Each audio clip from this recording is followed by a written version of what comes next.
বাংলাদেশে জাতিসংঘ মহাসচিবের সফর শেষ হলেও ভারতের এ নিয়ে মাথা ব্যথা যেন এখনো শেষ হচ্ছে না। ভারতীয় সংবাদ মাধ্যমগুলো এ নিয়ে চটকদার শিরোনামে সংবাদ প্রচার করছে।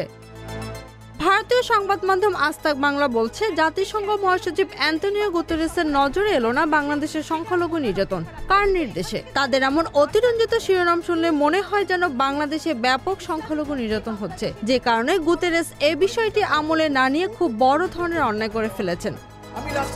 প্রকৃত অর্থে বাংলাদেশের সংখ্যালঘু নির্যাতনের ঘটনায় কেবলই ভারতীয় মিডিয়াগুলোর মন গড়া বানোয়াট মিথ্যাচার, যা হাসিনা পরবর্তী সময় থেকে তারা বাংলাদেশের ভাবমূর্তি নষ্ট করতে প্রচার করে আসছে।